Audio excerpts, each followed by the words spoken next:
welcome to another edition of Box Seats. This is the show where we talk about sports with comedians. So let's jump right into it. Let me bring my man up, known as Talent, one of Def Comedy Jam's finest in the business. What's up, bro? How you doing, sir? Fantismo, baby. Everything good over here. You know what I mean? We sun shining and raining at the same time. That sunshine and rain. At Okay. the same goddamn time. Yeah. My man Fig, also one of Def Comedy Jam's finest in the building too. How you doing, sir? How's everything, bro? Everything's good because it's sun shower is the hour of power. It's you, oh baby. I don't know that song, man. I don't know the words to it. Okay, so we know why he got into comedy. Yeah, exactly. I'm about to say, shut your mouth. Let's get ready to get into comedy because we know why y'all are comics and not singing. Let's do that. We got to first talk about, there's a lot of news coming out about Aaron Judge, man, and let's just jump right into it, man. We all know that we wait for him to tie the record. We wait for him to break the record. T, you said he was gonna do it. He ended up doing it. He did it. Broke Roger Maris's record. He sets the American League single season record. Even though the Yankees lost, he did get that record. The fan ended up getting the home run ball, and he said he didn't know what he was going to do with the ball. But first of all, talk to me about what you think about the importance and significance of him breaking this record. What's your thoughts? It's super significant because of contract purposes for him. Forget history. Right now, he's looking at the immediate effect. The immediate effect is that check. So remember, we were discussing, he might break the bank and he'd probably be the closest to get to that $500 million. With his contract, that so immediately affects his livelihood. You gambled, and now you got to pay. We knew you was gonna have to pay, but now you got to pay because I'm historical now. You know what I mean? Like, it's one thing to cut a check because I'm good. It's a whole other thing to cut a check because I'm historical. Yeah, I definitely have to agree with that. Fig, what's your take on this? Because like T said, he turned down. Let's see. He turned down a 7-year, $213 million offer. That's what he turned down. What's your take on Aaron Judge breaking the record, bro? He's the face of New York baseball. Baseball being one of the highest paying sports in America, team sports in America, probably the highest. They better pay him. He is polarizing. He is the number one drawer in New York City, in the biggest media market in America. You better pay him whatever it is he asks for, 300 million, 400, 500, because guess what? If you don't, somebody else will.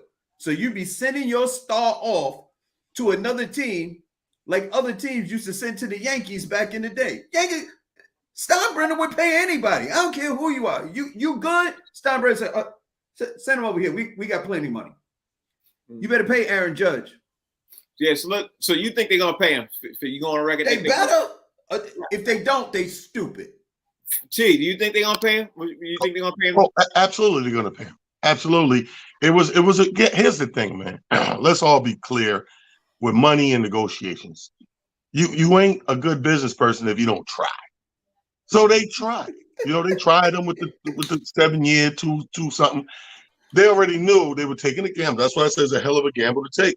They knew, but as a bit on the business side, I can't be mad at them for trying, because what if we never know what somebody's family situation is, things they need to do in their life that it may sign that. And then boom, he break the record, and then they're like, yeah, we got away with it. In this case, he said, no, I'm gonna hold off. Yeah, he did a Lamar Jackson. Yeah, but T, you know what the funny thing is? I bet you the Yankees management was probably the only people rooting against him, because they knew as he climbed up and get that record, you know what I mean? Negotiations, you know what I mean, is gonna get tougher and tougher for them. So you think he's gonna definitely stay? Fig, you think he's gonna definitely stay too? You going on record saying he's gonna stay, right? I really do. Let me tell you this: there's no salary cap in baseball. Right. So they can pay whatever you want. However much money you have, you can pay your players. Yeah, that's absolutely 100%. T, how much you think that baseball is going to be worth? Because the ex-Bachelor contestant, Sports Illustrated reporter, congratulated her husband, who is the one who got the ball in right field, and he was like, I don't know what I'm gonna do with the ball. The ball could be worth anywhere from $100,000 to $300,000. You know, what do you think that baseball is gonna be worth? What do you think that's gonna be? First of all, if I was Aaron Judge, I'd be a jerk and be like, I don't even want the ball. I'm good. I'm in the record book. But because it's historical, and here's the thing too, Frank, keep in mind, we're talking about that contract and that money going up. Now, what he would have spent on that ball if he signed at 200 is going to be different than this 500. So I think he's holding on to the ball because he knows that ball going to bring him in some money. I think 100 grand ain't nothing. I think it's going to go way higher than that. I think we're talking $1 million. Yeah. So Fig, you heard it.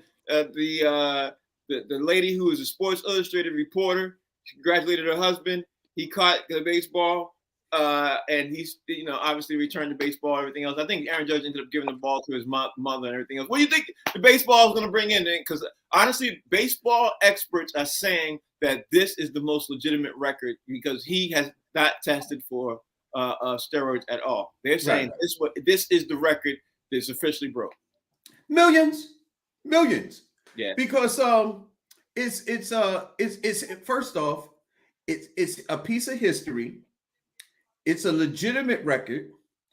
It's happened by one of the most polarizing athletes in the sport. And it's the New York Yankees, a storybook franchise.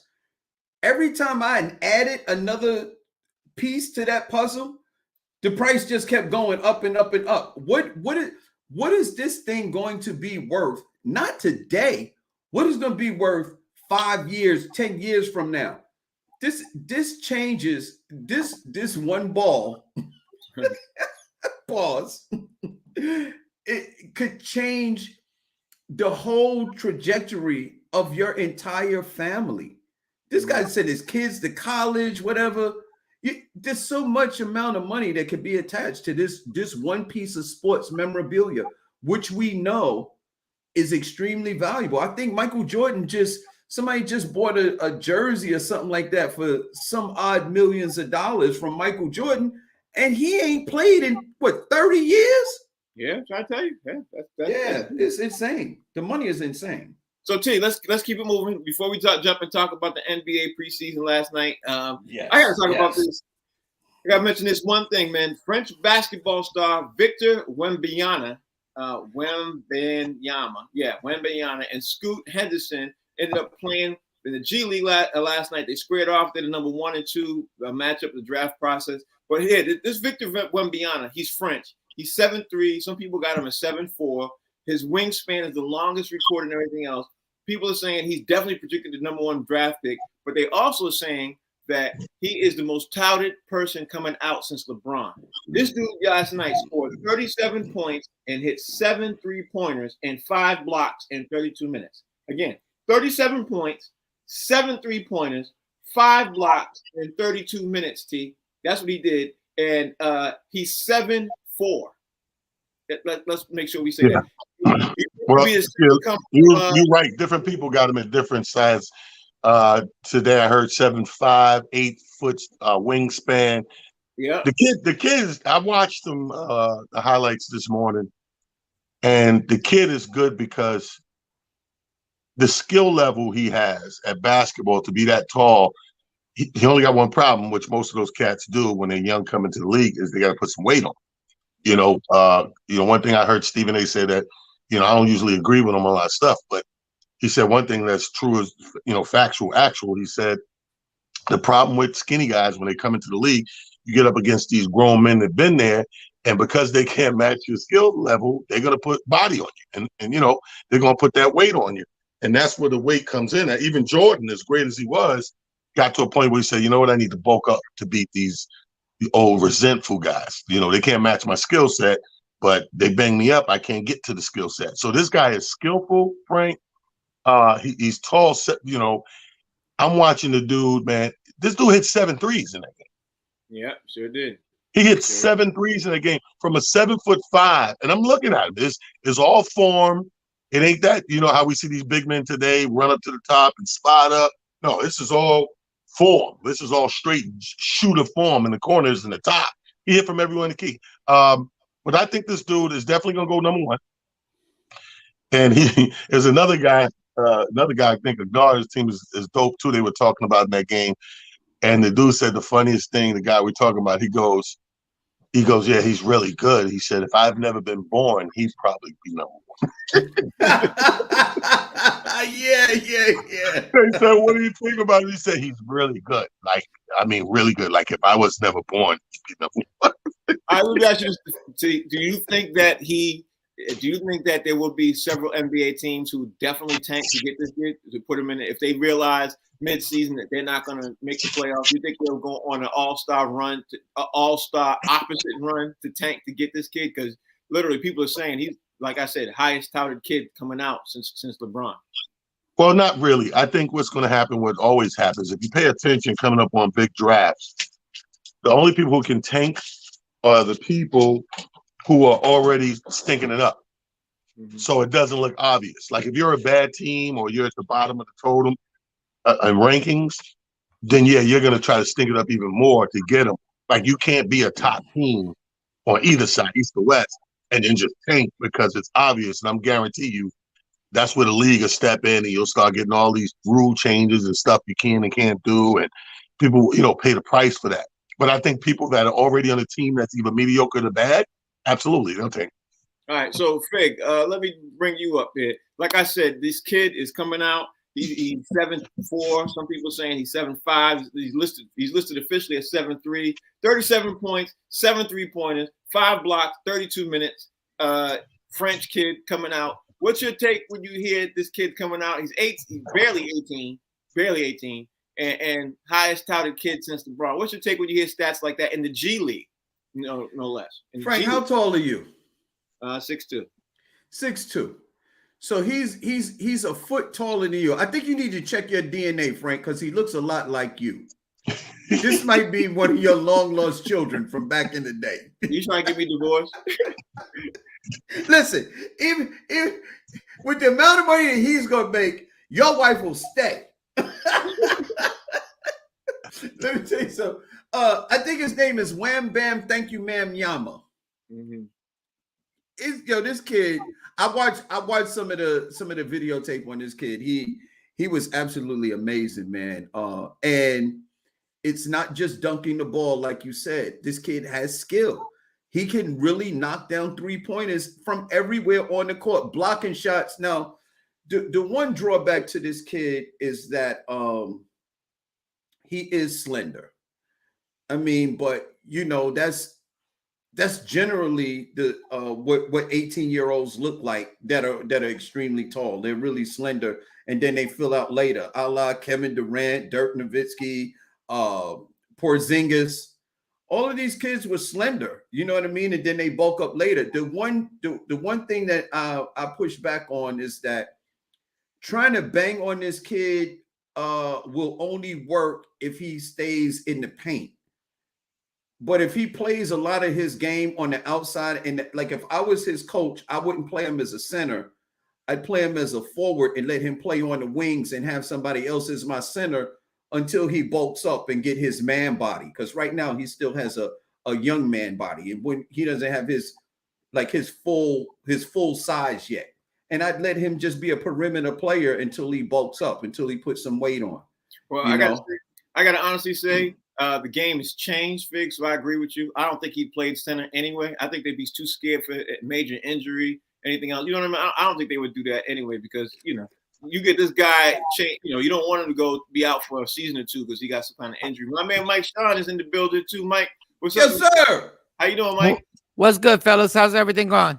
Everything's good, man. All right, so let's move on, man. We got to talk about the NBA preseason. Your New York Knicks won the preseason game last night. Jalen Brunson ended up getting I didn't write how many points he got, but they won 117-96 over Detroit. Jalen Brunson had his debut. He ended up looking like he really was in charge and command of the team. Looked like he was definitely something to build off of on T. What you think about the New York Knicks making their debut last night, their preseason debut? Well, Frank, let me tell you something. Everybody got to play. And you know what was amazing? Check the box scores. everybody but one person was in the box score. Who's that? So, preseason, that's what it's all about, letting everybody play, see who's going to be excess, and maybe not make that main roster of 12. But right now, roster's like 16, 17 people, so you can play anybody. So everybody played, everybody scored but one and got in the box. I like the way they look. They look like a team. So there was nobody on there with 20, 30 points. Everybody had 16, 15, 14, a lot of assists out there and rebounds. I think they look excellent. You know what I mean? If they could keep that up, granted, it's Detroit.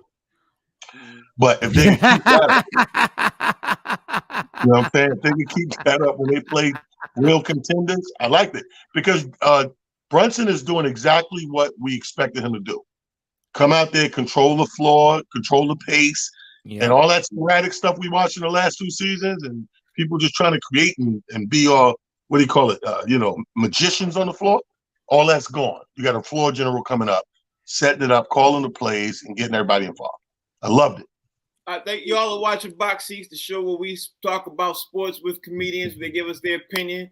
And thank you all for watching. We definitely appreciate you. My man Fig, talk to me, man. Tell me what you think about the New York Knicks winning in their preseason game more than what you're saying right now with the outfit on. If that's possible. Man, listen, I had to put on my New York Knicks colors today. We was looking sexy last night. We was looking sexy. Hey, man, there's 2 dudes, young cats that I love on this squad, man. It's Grimes and McBride. And I think those are the two of those dudes is who Danny Ainge tried to heist in when they were trying to trade Donovan Mitchell. These are the 2 dudes that he wanted, and the Knicks was like,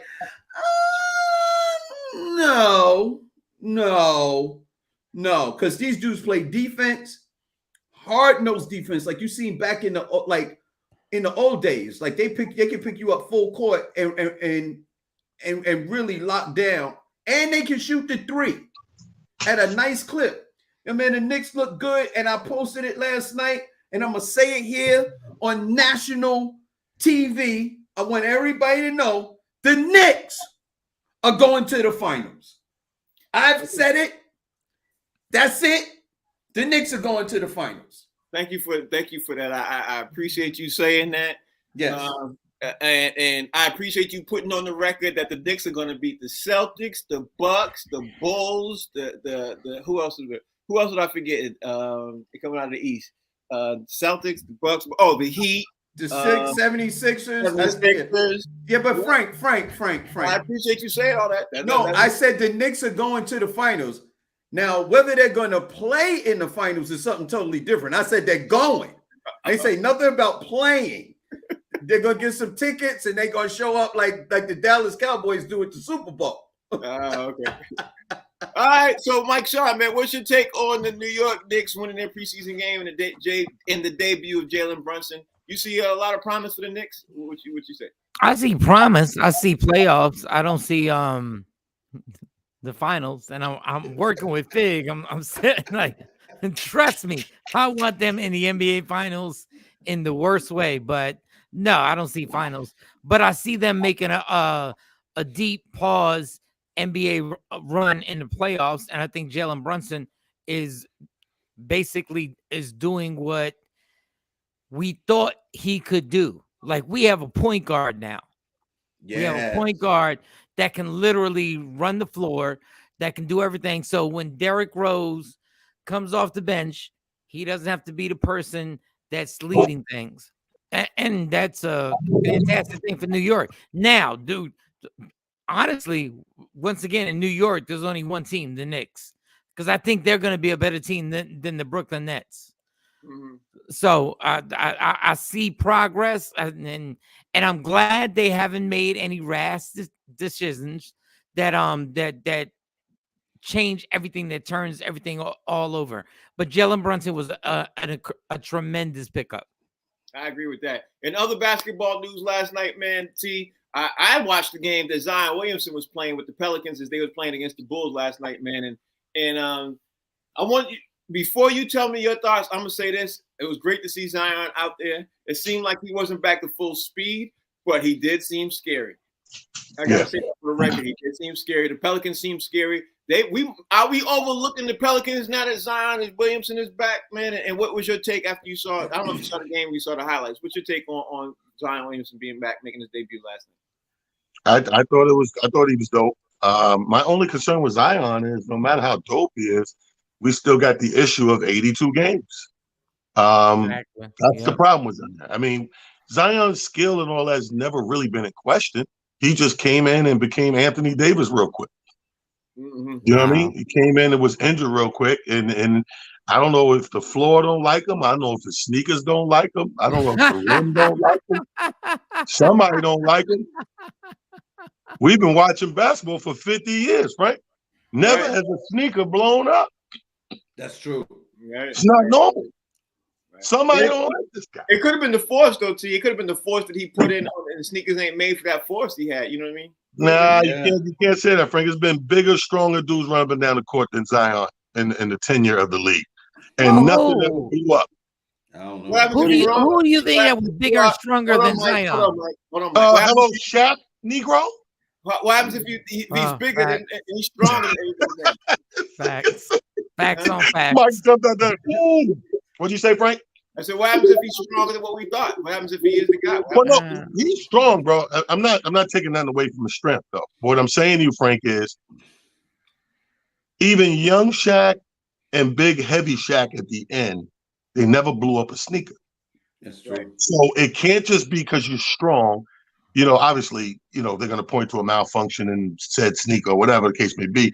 My thing is he came in and he's been getting injuries early on. He didn't even get a chance to really shine and give us like a crazy full season with breaking them down and stuff like that. So what I'm saying is looking at him last night, which I did watch that game, he looked fantastic. That's not my worry.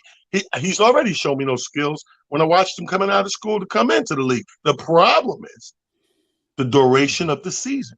I need to see 82 games. Grant Hill, fly as hell. Yeah. But a whole season, we really couldn't get to see. Yeah, Fig. What was your take on seeing Zion last night, man? Was your take that you was impressed? What's your immediate reactions?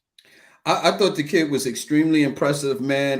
He had slimmed down, you know what I mean, quite a bit. He took off a lot of that weight. But one thing again, I'd push back. I think we have. I know a lot of us older fans. You know, we talk about the 82 games and stuff like that, which was fantastic back in the day. But I think we've stepped over into an era where 60 some odd games will probably be enough for superstars to play, man. I think we're in an era where the star players playing 82 games. I think that may be behind us, unfortunately, because I love to see the stars play. But unfortunately, I think just about 65 games might be the threshold for some of these stars, you know, with this load management and stuff like that. Cats like Kawhi, the Currys, Zion Williamson. But this kid was absolutely amazing, man. When I saw him in Duke and he blew out his sneaker, I was waiting for the rest of his clothes to tear off because I thought he was going to turn green. Pause for real. Green like the Incredible Hulk. Nah, bro. You didn't let me finish. You didn't let me finish. You didn't let me finish. You can't say that. That's where the pause come in. But you gotta let me finish. No, I don't. You gotta let me finish the joke. For the rest of his clothes to come off. Yeah, like the Incredible. I was trying to say like the Incredible Hulk. You know the Incredible Hulk. He takes. Instead, it came off like R. Kelly. I can't wait for the rest of his my mind's telling me no, but my body. Mike Shaw, yeah, man. I thought he was incredible. Mike Shaw, what was your take, bro? Zion's gonna be amazing. And I think Fig's right. Again, I think Fig's right. There's no way he's gonna play 80-something games. He's gonna play 60-something games, and they're gonna load manage him because that's what you should do when you have somebody with that capability. But you realize, and I think Talent said he could be Anthony Davis. So you might as well sit him out and have him play 60-something games and then take, I don't want his clothes to come off, but that's what. Shut up. Hey, not only do I not want his clothes to come off, Mike, I'm not sitting here waiting. I'm not waiting for it. Like I'm not. Vic seen a shoe pop and got some popcorn. Yeah, all of a sudden he was on Pornhub and he was like Zion Williams. Oh man, only you guys go do all this. All right, so and other They news, give a comedian a little piece of rope. He want to be a cowboy. I'm just saying. yeah. And other news, man, LeBron James came out last night and he was asked about Kareem Abdul Jabaar because LeBron's about to break Kareem's record. And according to LeBron, the reporter asked him, he literally said, you're gonna be breaking Kareem Abdul Jabar's all-time scoring record. It feels like eventually it's gonna be happening and everything else. So LeBron, what's going on between you and Kareem? You have any relationship with him? He says, no. What do you think about that? No thoughts and no relationship. People went up in arms, but like it was trending heavily on Twitter last night because I saw it a million times. What part were they up in arms about? Because he acted like he didn't care? Yeah, he acted like he didn't care, and the people were upset about the disrespect because he's a Lakers legend and LeBron plays for the Lakers too. So people are saying, you're not supposed to disrespect the Lakers. You're playing for the Lakers. You know what I mean? Like all that was going on back and forth. But here's my thing on this. How is that disrespectful that I remain focused or the appearance of thereof? I'm just trying to keep an appearance that, okay, so you can't win in this situation. So if LeBron and Mike's a LeBron fan, I'm not that heavy on the ball playing. He's not the GOAT to me, but he's great. And I can't win in this situation. So if I come out positive and say, yeah, I'm going to crush that record, whoa, you disrespecting Kareem. Yeah. If he says, well, I'm not really focused on that, blah, blah, blah, it's cool. But, you disrespecting Kareem. So it's no win here. To me, he took the high road. Of course, I hate humans that don't get humanity. Of course, he's human and he's thinking about it and is on his mind, but he's not going to dwell on it to the point where it throw his focus off. He'll deal with it when he get there, and he'll take those post-game interviews and he'll say it feels great, another accolade, and blah, blah, blah. But right now, what is he supposed to say, Frank? Mm-hmm. Fig, and he literally was asked about the question. His exact quote was, "No thoughts and no relationship." What's your take on that? People up in arms about that. Do you look at it like T, or do you think there's more to it? You think do you think Kareem offended him somewhere along the lines, and he's just not showing his accolades? Possibly. Look, although Kareem is a Laker great, he has never ingratiated himself to the media for whatever reason. He was always aloof. That's the type of personality that you would give Kareem. So, but he has to the players though, Fig, wouldn't you say? Like he's been good to the guys, wouldn't you say? Yeah, well, pretty much. But I mean, if I guess he's the kind of Kareem is the kind of dude that if you want to have some kind of interaction with him, however it may be, he's the kind of guy that you would have to initiate it. And I just guess LeBron feels that he's in a position in his life where that's not what he wants to do, and he's not ingratiating himself to Kareem Abdul Jabaar for whatever reason. It just is what it is. But I can understand why the Laker fans or I can see why they may have been a little bit of taken aback by it, but like to me, it ain't no big deal. There's plenty of people that don't have a relationship with Kareem. It's just so many of them. And I'll say this about LeBron: I don't care whether he break the record or not. He ain't never going to train with Bruce Lee. Yeah, there it is. But hey, Mike, the most comfortable thing would be if Kareem is going to be at the gym, at the game, and LeBron's about to break the record. You know what I mean? Don't you think that could be an issue? Can you imagine the tension? I'm just saying. I don't know. I don't know. What's your thoughts on this, Mike?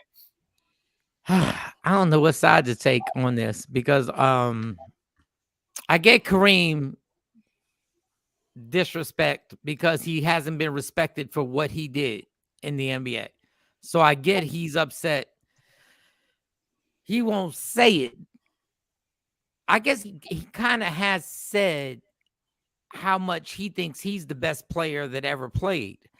So with LeBron breaking this record, it kind of gets under his skin, and I'm assuming it gets under his skin because he's never been given the credit that he deserves.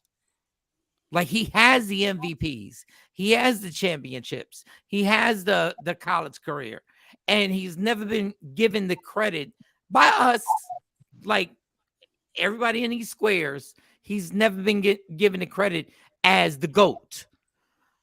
So I think that gets under his skin that he's not being talked about as a GOAT. We talk about Kobe, we talk about Mike, we talk about LeBron, but we don't talk about him in the same sense as we talk about those other players. And I think that gets under his skin. And I think that's why he does have a problem with LeBron. I think he does. And yeah, rightly so. I carried that Laker franchise was carried on my back if I'm Kareem. And you guys are now, we're going to talk about LeBron being this or being that. I get it. Honestly, I think it's the house that the Lakers are the house that Kareem and Magic built. You know what I mean? Absolutely. No. It's the house that Kareem built. Pause. That's what I just said. But don't even, like, I think he gets annoyed that Magic gets put in the same framework as he does. Well, Magic has to be because they didn't win anything until Magic. Until Magic got there. No, they did. There's nothing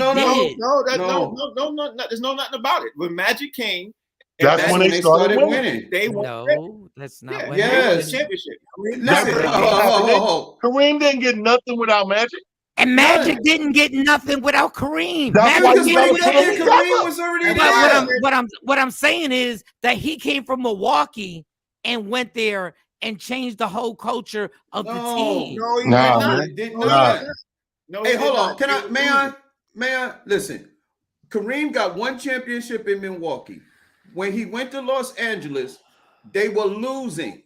Yeah, they were Magic shows up and they start winning. As a matter of fact, the very first championship that they got when Magic showed up as a rookie, Kareem didn't even play in the final game. He was the MVP of the finals.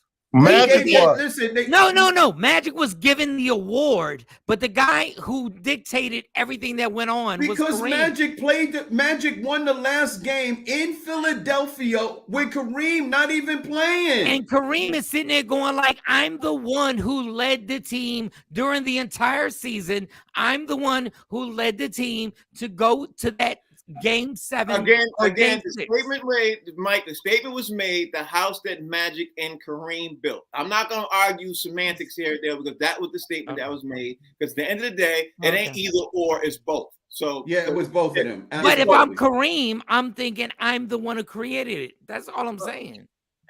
Well, I don't know why, because he didn't win nothing before Magic got there. Yeah, and Magic ain't win nothing after he left.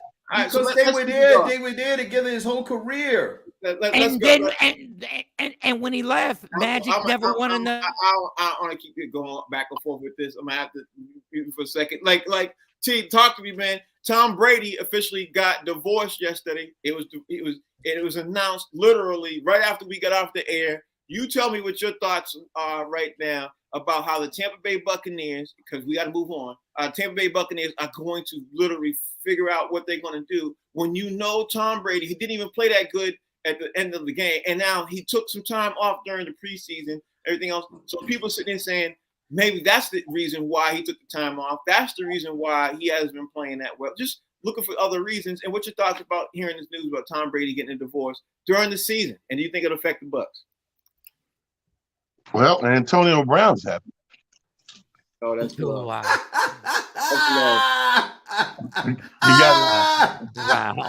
Wow. He got his girlfriend back. Oh my God.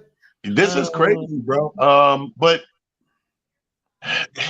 when we look back, it's crazy when things big news like this drops. You have no choice but to go back and look at things in hindsight, because hindsight is 2020. And now the first thing that came to my mind when this news dropped is, well, damn, he unretired. Remember the first joke was he don't want to be home with his wife and kids. Right. He really didn't want to be home with his wife. That That was the biggest joke. Oh, he said, I ain't staying home with his wife and kid. For real, though. He don't want to be. He really Like, did. you got to go back to that part before the hiatus part. Now it makes sense. Because, this is crazy. Like, the guy argumentatively called the GOAT has retired, and all I can remember is all the announcements. It's the end of a great era. It's the end of a fantastic era. We've seen the greatest, and he's given it all he's got, and he's called it quits, and wait a minute. This nigga's back. Wait a minute. He needs 10 days off.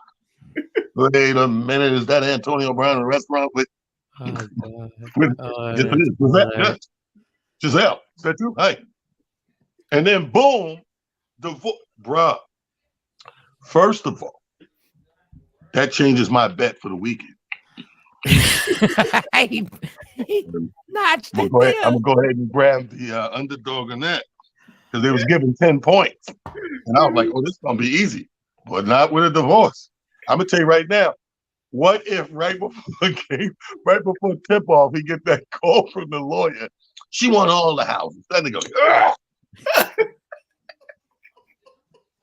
now he out there dropping screens, passes too low, and throwing out of bounds. I'm gonna tell you right now. Remember, mark my words, Frank. If Tom Brady gets sacked 2 or more times in that game, he got that call that morning. I don't know how you gonna top that. He's like, wait a minute. I ain't trying to top it, man. Listen, I am so upset behind this, man, because I hear this term all the time, toxic masculinity. I'm just like, y'all just don't understand men. Men are not like women. This is, if I had to put a coin a phrase, this is toxic femininity. This woman is extremely manipulative, trying to make this man quit doing something that he actually loves to do. You only can play football, you only can play professional sports for a small period of time, and then when it's over for the rest of your life. So you do this sport as a child, and with the hopes of being great, with the hopes of having greatness. He achieved that already, and he still could do it at a fairly high level. And you're going to manipulate this man to make him stop doing what it is that he loves to do, to take second fiddle to something else. And if he doesn't, then you want to divorce him. It's not like Tom Brady went out and slept with another woman. It's not like he spent all your money. He did on frivolous stuff. Like, what did he do? All he wanted to do was play football. And you're going to do. Like, yeah, all right, you want me to shut up? No, Fig. I want to say this. I want to say this, Fig. I want to say this. I can imagine that he's saying that exact same thing you're saying right now when they sit there through the therapist because they had the time now. But her rebuttal would be, I would think, obviously I wasn't there. Her rebuttal would be, you promised me this amount of time and you said you was going to quit. You quit like we promised, and then you went back on your promise and went back to the game when I gave you most of my time also. That's yes, but and then my answer would be to that, but I didn't break my vows. We're still married. We're still we're still married. I don't think it happened like that, Frank. Like I didn't think I said, yo, man, I just don't understand why must you take a man? Look, and then I'm done. Men generally take women as we find them because we like what we see and we like who you are. We're not trying to change you, fix you up, turn you into this, turn you into that. We don't want you to make more money. We don't want you to do this. We don't want you to do that. We generally like the women that we find as they are. Women, on the other hand, like to take men as a project. This ain't renovation. This is not HGTV. We're not renovation projects. Stop trying to take a regular man. You take him as you find him. Stop trying to turn him into something else. Either you like him or you don't. Get you somebody. If this man is not what you want him to be, then find somebody else. That's what she did. That's what she did. Because Fig, I'm gonna say this: when Antonio Brown, he had 0 Super Bowls, 0 championships, 0 everything. He had nothing. she made him. She could literally say, "I was with you when you had nothing, and now you have everything." She could. I'm gonna tell you why. I'm gonna tell you why. If you are Tom Brady, you must divorce her because you did the cardinal sin. I moved my friend, my future teammate, into this house, and you dirty slut. You went out to that guest house. This is a modern day rich version of slavery. Remember the slave masters go down to the Oh my God. Go down to the little Oh house, my God. messing with people. Somebody went to that guest house back there and went around that pool, like I know what it looked like, and went around that pool and did something they wasn't supposed to do. Oh, Now goodness. we know in hindsight. Now we know why Antonio Brown took his shirt off and ran around and feel like he did. He was feeling sexy. Yeah, because they threatened to cut his foot off. That's why. Like, so what's your take on Tom Brady announcing his divorce? You think it'll affect the butt? First of all, that's hilarious. On Talent and Fig's part, that's hilarious.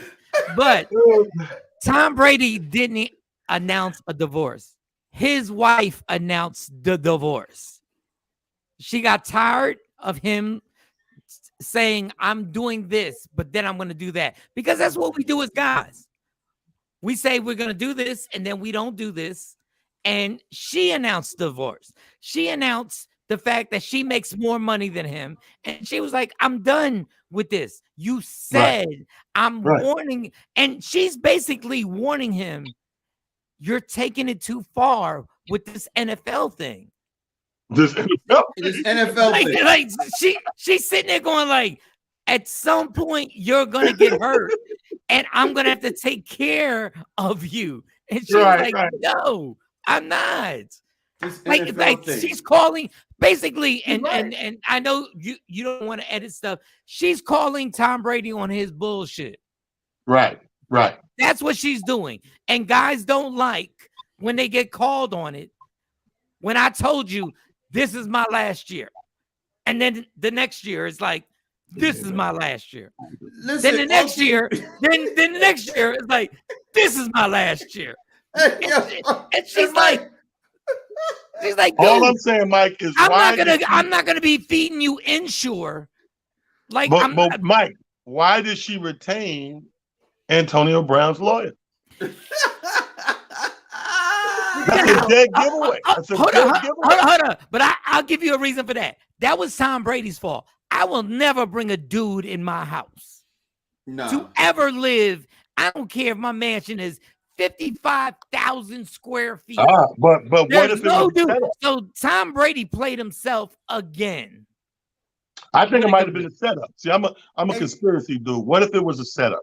What if I've heard some rumblings, some things while I'm on the road, whatever the case may be. So I offer, let me bring Antonio around because I know he a head case, right? But let's see what she do here. Let's see if she sneak out to that guest house. And she snuck out to that guest. Well, hey man, listen. I'm gonna say this. It's always been said that it's a woman's prerogative to mind. So let me just say it like this: if it's a woman's prerogative to change her mind, and all things being equal, like we got equality now, women want everything equal, then why can't a man take on the prerogative to change his mind? He said that he wanted to do it. And he said, yo, I still got a lot left in the tank, and I feel like I want to play. Let the man play. Right. Let him play. I want to go outside and play. But I don't want you to have fun. You're having fun. I don't want you to have fun. You're a fun police. Giselle is the fun police. You don't want Tom Brady to have no fun. You made a promise to your wife that you're going to quit. And then on top of that, here's the thing, T. You made a promise to your wife, and then you end up taking an NFL job after that. Because I don't think Talent can answer this question. He doesn't have a wife, Frank. Matter of fact, It's hypothetical. Hypothetical. No, you can't answer it, Talent. You can't answer it. You can't promise your wife that you're going to retire, and then she probably got mad that he took a job with NBC announcer, which means he's still going to be out of the house the same amount of time because he's just not playing football. Now you're still away from home from Thursday through Sunday. You know what I mean? I think y'all giving up too much benefit of the doubt. This is what y'all doing that I don't agree with. Y'all think that the problem is I said I quit and then I changed my mind. I think you quit, you went home and y'all start, because what happened is when you're face to face, we all learned in the pandemic, when you're locked in the house with somebody and you got to be around them, I think they were dealing with their mess, because every couple has messes. They were dealing with their mess in that time.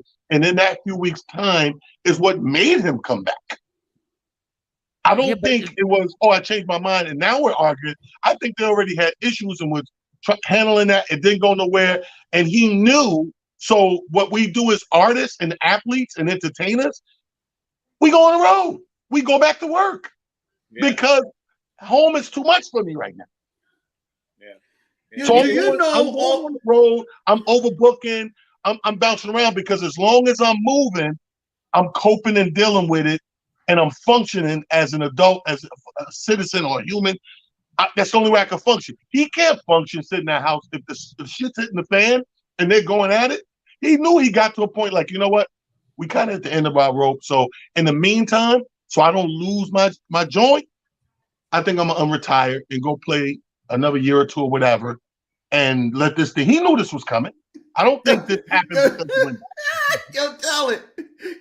Your dog ain't buying the story. He giving us the side eye. I'm like, your dog is mad right now. Your dog is mad. Your dog is mad right now. No, he want a nap. This dude want to look at his face. Yeah, you know what's funny? You know what's funny, man? It's just like at the end of the day, if you want to be in a successful marriage, really, you got to let the individual be the individual. However it comes, man, unless they do something that's so egregious that the marriage doesn't work. You know what I mean? Like infidelity. I agree. Or something like if it doesn't go to violence or infidelity, you got to let human beings have the ability to be themselves and then come back together and make it work as two individuals, because that's the way you were before you got married, and that's the way you need to be within the marriage. As long as you don't break your vows, you should be able to do whatever it is that you want to do. Like that's I always ridiculous, say, men are from Mars and women are from Venus. Let's see if we get this in real fast. Russell Wilson is scheduled to play on Thursday. See, people are saying that he shouldn't play because he has an injured shoulder and everything else. I want to see if we get that in real fast. But talk to me. You think Russell Wilson should play this Thursday, bro? Or should he sit out another week? Because we're talking a lot about injuries and concussions and arm. Injuries are a big play this season. What's your take? Well, Mr. Wilson, call Mr. Wilson because we ain't seen Russell Wilson in a minute. Mm-hmm. I think he should take a few weeks off and travel with Sierra. Okay. She dropped a new joint. You know what I mean? She's going out there promoting the record. Frank, the guy ain't. That's one of my biggest puzzles in the NFL right now. Is where is he as a quarterback? Of course, he got to play because you're not playing great already. And what we've seen in it's only been 4 weeks, but what we've seen in this early part of the season is quarterbacks been getting replaced from not playing good enough. Mm-hmm. You got these backups. I remember it was a time where a team would go on the ground with a bum quarterback before they go to that rookie or that backup. They don't have that much trust. But what we're seeing now is most of these teams got decent backups and are not afraid to pull the trigger to see if they can do better with the backup. So I think he has to play. Yeah, we're getting ready to get into a new era where you're going to have to get a top-notch backup because this concussion thing is going to change the league, I think.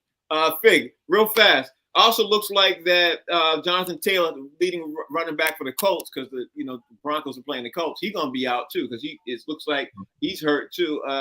He's hoping to play, but he got a huge ankle injury too. So he's trying to play. What you think? What do you think about this game coming up this week? Russell Wilson trying to play and Jonathan Taylor trying to play. What's your thoughts? Unless it's a concussion, man, these guys just it's the nature of football for guys to play injured. It just really is. They're a different breed. You know what I mean? They shoot them up with cortisone and all it. And they fill them up with all of these drugs and stuff like that to mask and cover the pain. They tape and wrap these guys up and put them together with glue and duct tape, and they throw them back out there to play again because it's a gladiator sport. It just is, man. So if it's are you hurt or are you injured? Hurt means you can get on that field and play. Injured means you're incapable of playing. So I need to know: are you hurt or are you injured? And that's the question. All right, let me ask you, Mike, Sean. Do you think that Russell Wilson coming on the field and Jonathan Taylor coming on the field is big to do this week when they both are injured, or should they wait another week? They should wait another week. Like we're old school. Everybody here is old school. When Fig, what Fig just said is correct. Are you hurt or are you injured? But that's not supposed to be a different thing. If I'm hurt, I shouldn't play. And they're going to put him on the field and they're going to make him play. And it's going to get worse. What's going to happen is that he's going to play one of the most brutal sports in the history of sports, and you're going to bring him back out there. And what's going to happen? It's going to get worse. So when you're hurt, you should sit out. You know, Mike, at this time of the year, I think if you hold out the players that are hurt, you're not going to have any football at all because everybody is hurt. But everybody that played is hurt. But my thing is that we assume that that's cool, and it's not the right way to go about things. If LeBron James sprains an ankle, he gets to sit out. But if a football player who's about to get hit the entire game has a bad shoulder, they say, well, you're functional, so get back in there. Yeah, built different. And other news before we roll up out of here, and news that falls under that nobody cares. Number 3 overall draft pick in 2015, Blake Bortles ended up retiring quietly. And I don't think anybody cares. Blake Bortles. Blake Bortles. Man, I love him, man. Oh, wow. He was the one who came out with that drink with his partner, Bottles and James. They got a great. No, that's somebody else. That was somebody else.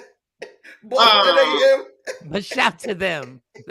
Blake Bortles retired. That's why my life is a mess now because of them. Thank you. Nobody he was so bad in his career. I didn't even see it on the ticker tape. You know how ESPN always says somebody retired on the ticker tape? Yeah. It didn't even show up, man. I saw this on a couple of websites. He announced his retirement. Tomorrow we didn't get to I was trying to get to the American League and the National League series is getting ready to happen. Wild card series getting ready to happen. We're gonna have to do something with that tomorrow and talk a little bit more about baseball tomorrow because the Cy Young is getting ready to be announced and all that. So we try to talk about that. We also got to talk about Jerry Jones is talking about Dak Prescott being ready but might not play just yet, creating a controversy, QB controversy. Anyway, that's the show. T, tell everybody out there how they can follow you, bro. First of all, he said he ain't playing. He said he can't grip the football strong enough.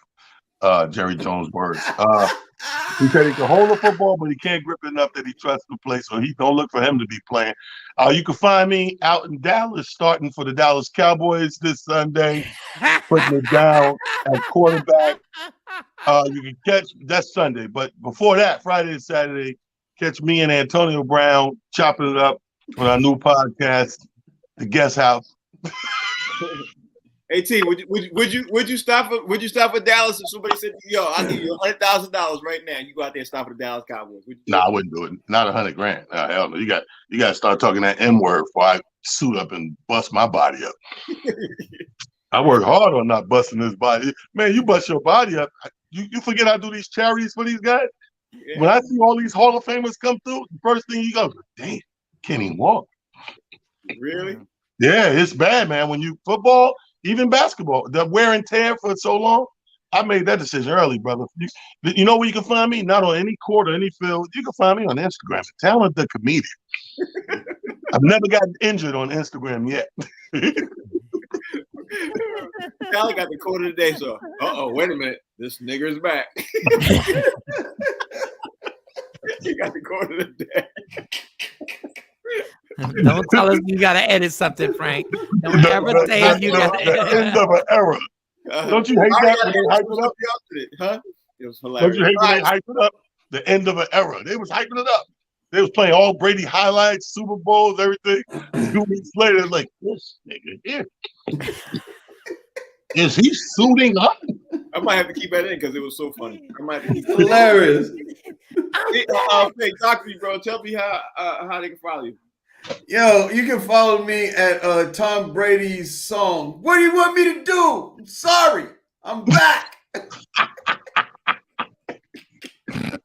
Now you can follow me at I'm gonna be at the winery, at the factory, with Bottles and James. Since he retired. Here we go. We're gonna do a special interview. I'm gonna see if I can get him to sponsor box seats. Okay. And this segment was brought to you by Bottles and James. Hilarious. Yes. So thank you all for watching. I'm putting up some of the comments, man. I appreciate y'all watching. Mike Sean, talk to me, bro. How can they find you? Hit me at Tom Brady. We don't love these hoes. Like, hit me at